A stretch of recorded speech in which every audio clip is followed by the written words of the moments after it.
Je pense que nous allons maintenant poursuivre donc avec l'un des produits clés en fait de ce projet. Nous allons parler maintenant de la nomenclature. J'ai dit à Jan Vanemacher que pour la communauté germanophone, on ne parlerait jamais de nomenclature. C'est pourquoi ça m'a pris un petit peu de temps pour comprendre exactement de quoi il s'agissait.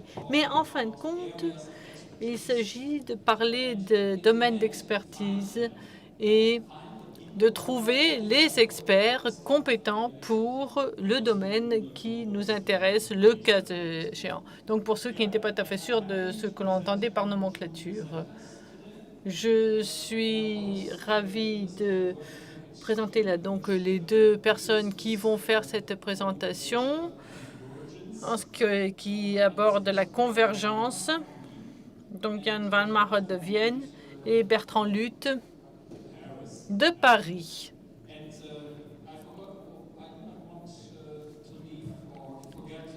Je ne veux pas oublier non plus de dire que Bertrand a été élu président CNCNJ il y a quelques semaines. Félicitations, mais surtout ne nous écoutez pas. Donc CNCEJ. Et donc dans cette présentation, vous pourrez aussi donc après la présentation répondre aux questions échéantes. Bonjour à tous et bon après-midi. Je me réjouis de vous faire cette présentation, mesdames et messieurs les membres du jury aussi. Nous avons donc ce lot donc que nous avions à aborder dans notre groupe de travail.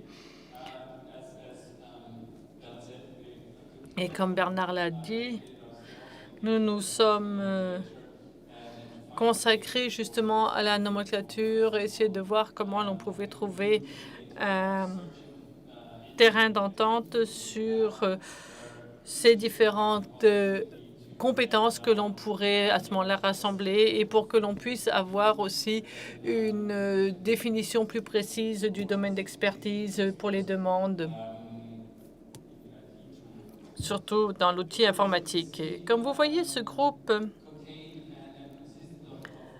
comprenait des représentants d'un grand nombre d'États membres et différentes organisations et institutions étaient également représentées. Mais nous n'avions pas non plus tous les États membres qui étaient représentés, mais nous avions eu véritablement des débats très intéressants et une approche aussi très intéressante. Et je voudrais vraiment exprimer toute ma reconnaissance à tous les collègues qui ont été impliqués et aussi à Nathalie qui a fait un excellent travail pour nous soutenir dans nos efforts. Au départ donc de notre lot numéro 3, un premier projet, il s'agissait de savoir, donc premier jet, c'était de savoir donc ce que vous voulez mettre en place. Et pour cela, c'était ce que nous avions en fait un rapport d'inventaire, si je puis dire. On a en fait essayé de rassembler différentes nomenclatures existantes avec les différents États membres pilotes qui sont particulièrement intéressés par la mise en place de cet outil informatique.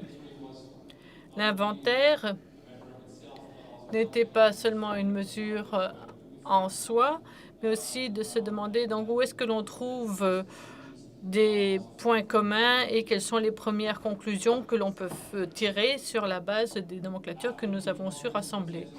Après la conférence du consensus aujourd'hui et après une phase de mise en œuvre, nous allons également vous présenter donc des perspectives pour notre nomenclature, la nécessité de faire des mises à jour. On a entendu beaucoup parler aujourd'hui de l'évolution de l'expertise, de nouveaux champs aussi d'expertise, nouvelles techniques, etc.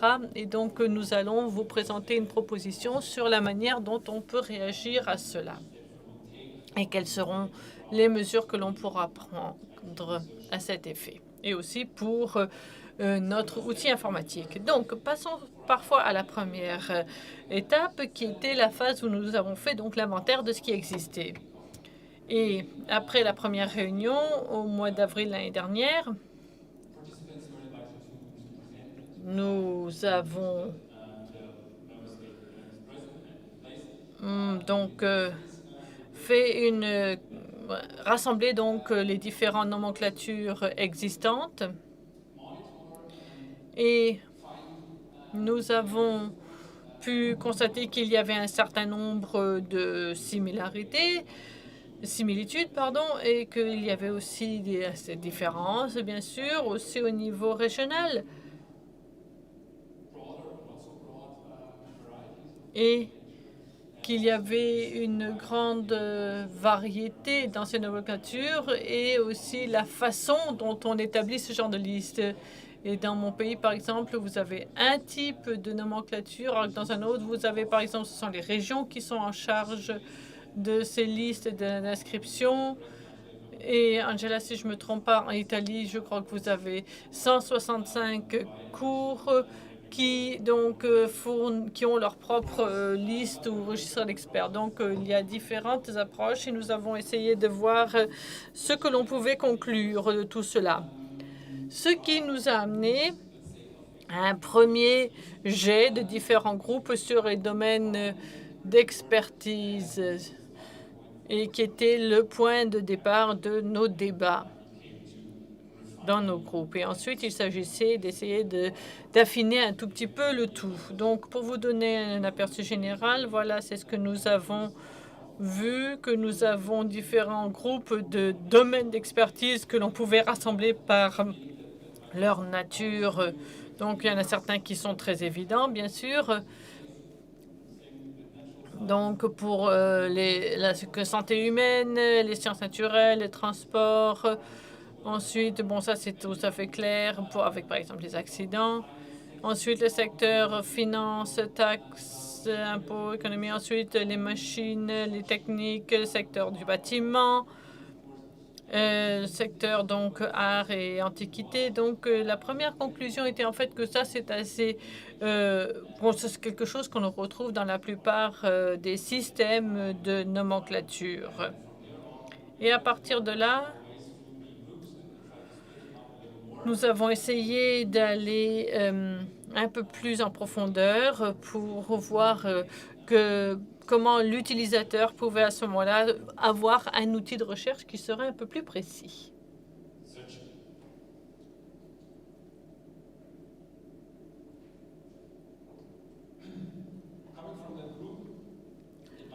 Et à partir de ce groupe, il est très clair que nous avions une approche en fait du bas vers le haut et d'aller de plus en plus vers une approche aussi détaillée. Nous avons eu beaucoup de discussions, de négociations sur la portée, la champ d'application de ces différents groupes. Et nous voulions être sûrs que l'on ait la même perception pour chaque pays, pour chaque langue, que l'on ait vraiment le même champ d'application. Et on se rend compte qu'en Europe, il y a tout de même des systèmes très divers, où les différents domaines, où l'on voit donc par exemple pour l'évaluation, la maintenance, la criminalistique, etc. Ce pourraient être des catégories elles-mêmes ou des domaines d'expertise indépendants. Et est-ce que l'on veut véritablement les séparer ou est-ce qu'on veut les mettre dans un domaine d'expertise un peu plus vaste auquel ils pourraient également appartenir?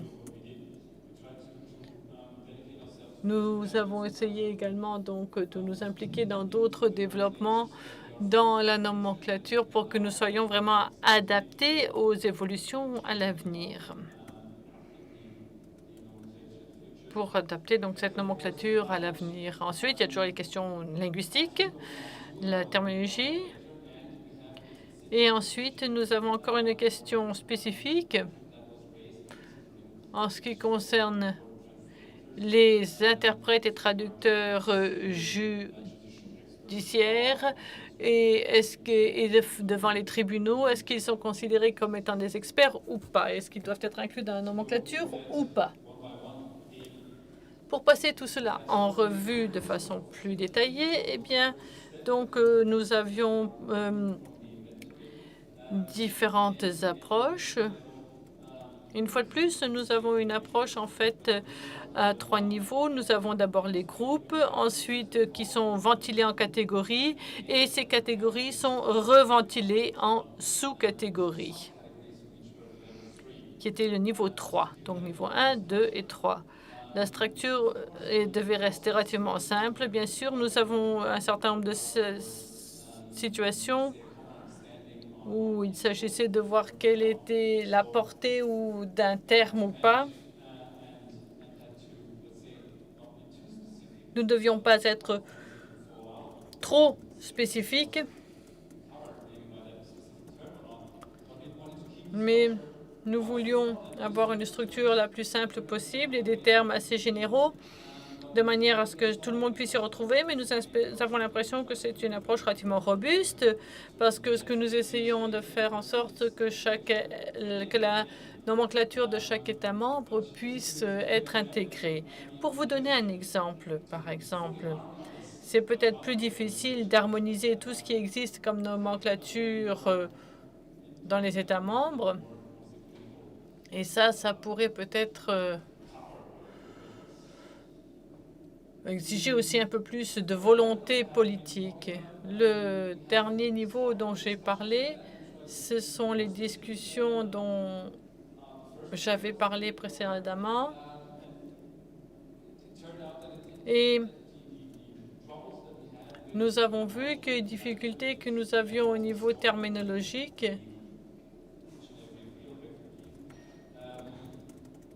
pour chaque domaine d'expertise exigeait beaucoup plus de discussion, en fait. Et donc, au milieu de tout cela, nous avons décidé qu'on ne voulait pas avoir un 3e niveau, ou que le 3e niveau ne serait peut-être que dans le domaine donc des sciences ou du secteur donc de la santé humaine. Ensuite, vous voyez que nous avons donc ces sous-catégories, parce que dans le domaine médical, à notre avis, c'était quelque chose qui nous semblait plus facile à aborder, parce qu'on avait l'impression que, par exemple, au niveau donc de la recherche, et donc on a quand même les mêmes disciplines. Et donc que là, on pourrait peut-être, avec ces sous-catégories dans le secteur de la santé humaine, on aurait la possibilité d'avoir une nomenclature relativement précise, parce que les domaines sont assez clairs, si tant est que l'on ait vraiment besoin d'un 3e niveau. On va essayer peut-être d'éviter cette sous-catégorie, parce que ça simplifiera peut-être la chose. Donc cette approche à 3 niveaux est pour le moment uniquement mise en place pour un seul groupe, la santé humaine. Ce que j'ai vu également, c'est que nous travaillons aussi avec le groupe qui s'occupe du lot 4 et donc de l'outil informatique. Et nous réfléchissons bien sûr aux différentes configurations de ce système informatique. Et en fonction des possibilités que nous avons dans notre outil de recherche, nous avons aussi une conception de la nomenclature. Et nous verrons à ce moment-là que l'outil informatique deviendra de plus en plus précis.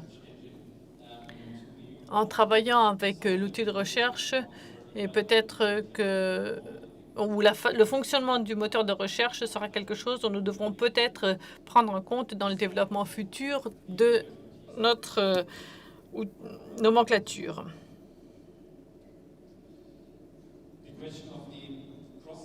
La question donc des zones où il y a peut-être des recoupements. La question est de savoir, est-ce qu'on veut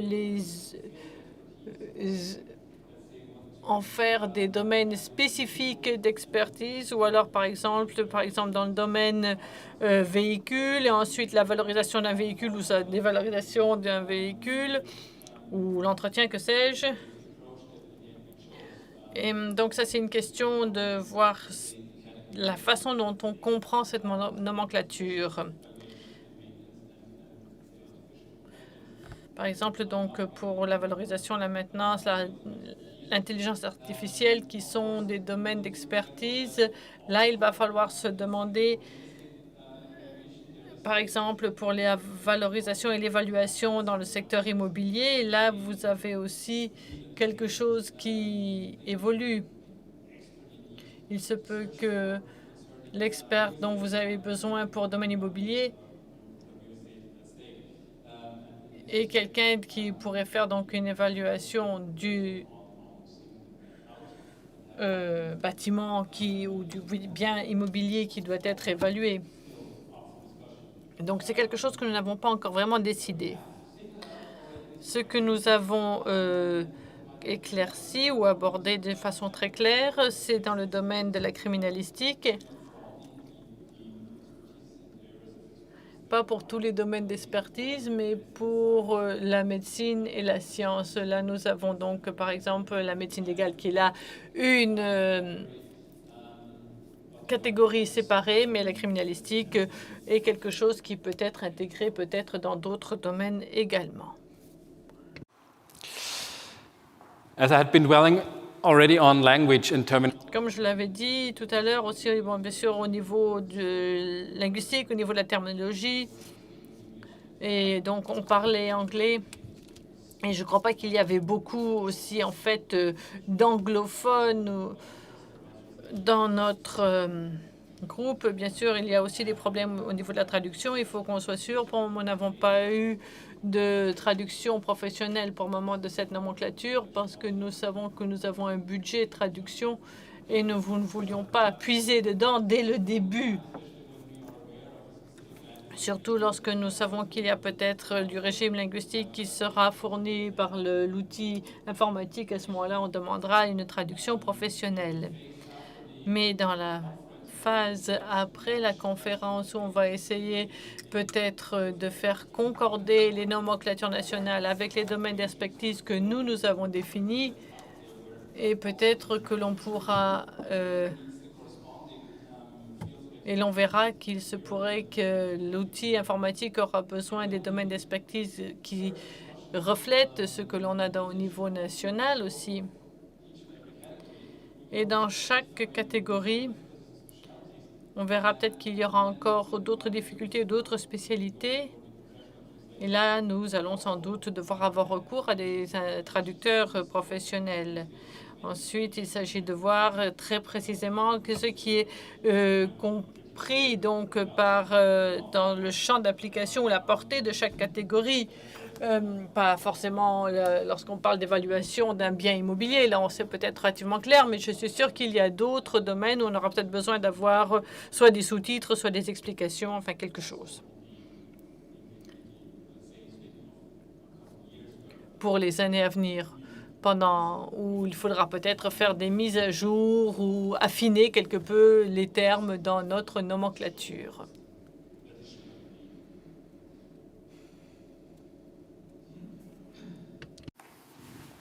We have had in the discussions on the fields of... Nous avons aussi discuté le fait que certains États membres estiment que les traducteurs, les linguistes sont des experts judiciaires. Ce n'est pas forcément un point de vue très commun aux États membres. Et donc, on s'est demandé, est-ce que l'on doit inclure ça dans notre nomenclature ou pas? Nous sommes actuellement en train de consulter les institutions. On a contacté la Commission européenne. Et nous allons avoir une réunion avec donc e-Justice et les différents États membres. Nous avons également consulté EULITA, qui est l'Organisation européenne des traducteurs.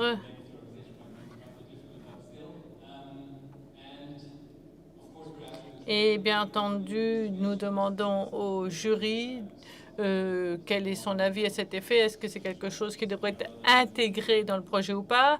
Est-ce que les experts judiciaires sont en fait, par leurs compétences, une catégorie plus restreinte que les traducteurs et interprètes? Mais c'est une question qui, pour le moment, reste en suspens, mais il pourrait facilement être rajouté à la nomenclature si la décision était prise de le faire. C'était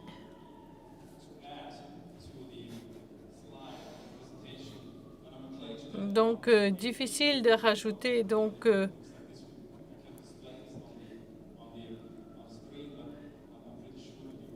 et je suis sûre que vous n'arrivez pas à tout lire, mais de loin.